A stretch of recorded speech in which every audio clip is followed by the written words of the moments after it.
Well, hello and welcome to a very special race here today. We have some marvellous machines down on the grid that in just a few moments will be accelerating up to some really high speeds indeed to compete for a prestigious Grand Prix victory. Built on the shores of the Black Sea, the Sochi Autodrome is a 3.6-mile tour around some of the venues built for the 2014 Winter Olympic Games. Close barriers may make overtakes more challenging, but with 56% of the lap taken absolutely flat out, we certainly won't be wanting for pure speed. A fitting arena then to do battle at the pinnacle of motorsport. I'm joined again today by none other than Anthony Davidson. Tell me, Ant, obviously there's a lot of development work that goes on with these cars between the races. You've been both a test driver and a race driver. What differences are there in the way you approach those roles? Interesting question, Crofty. They're two very different mindsets. I mean, when I tested for BAR, we had full in-season testing where, per driver, you'd cover up to 15,000 kilometres per season. And in that role, it was more about working for the team, trying to help them improve the car and drive as systematically as you could, so that that data could be analysed in the most consistent way. When you're lining up on the grid for a race, however, your frame of mind's all about what you can get out of the situation on that day, and the car's the tool to help you achieve what you want. You still want to focus on setup, of course, but it's more about the here and now, getting yourself as far up the field as possible, and less about development work for the future. Keep your eyes open on the run to turn 1 and keep it clean. We want to come out in one piece. Good luck. Well then, after an exciting qualifying session yesterday, let's take a look at how the cars line up. Lewis Hamilton lines up on pole position, and Nico Rosberg completes the front row. Looking down the rest of the grid, we have Ricciardo, Raikkonen, Max Verstappen, and Vettel, Bottas, Perez, Massa, and Jenson Button, Hülkenberg, Alonso, Romain Grosjean, and Sainz, Kvyat, Gutierrez, Pascal Wehrlein, and Kevin Magnussen, Palmer and Harry Anto, Marcus Ericsson, and Felipe Nasser starts from the back of the grid.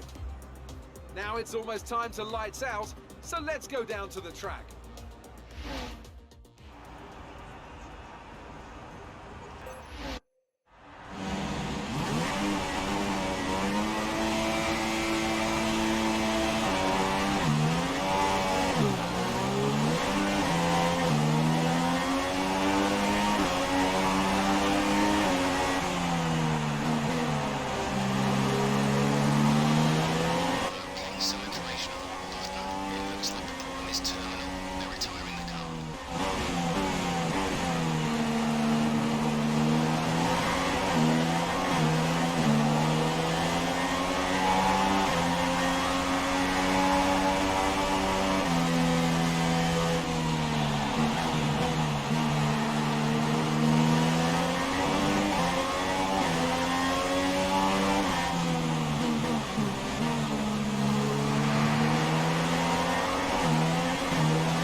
So, another fantastic victory for the Silver Arrows.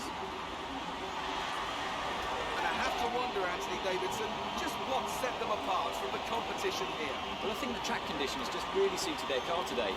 Wind, track temperature, you name it. These cars come alive when the tyres are just at the right temperature.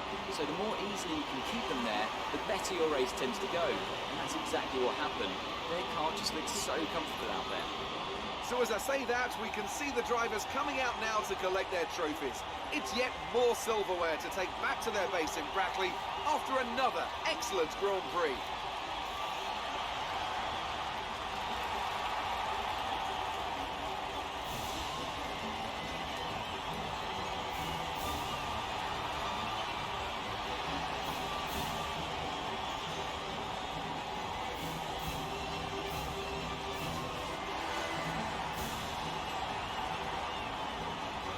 So then, it's time to see how this result affects the Drivers' Championship. Nico Rosberg takes over the lead of the Drivers' Championship after that excellent result. Moving on to the driver of the day then. Anthony Davidson, who would you go for? Well, he had a great drive today, somewhat unexpected maybe, but I'm going to go for Kevin Magnussen. Quick, clean, and in control. It was everything you could ask for. Well, what a weekend that has been. Please join us next time for another thrilling instalment of this Formula One season.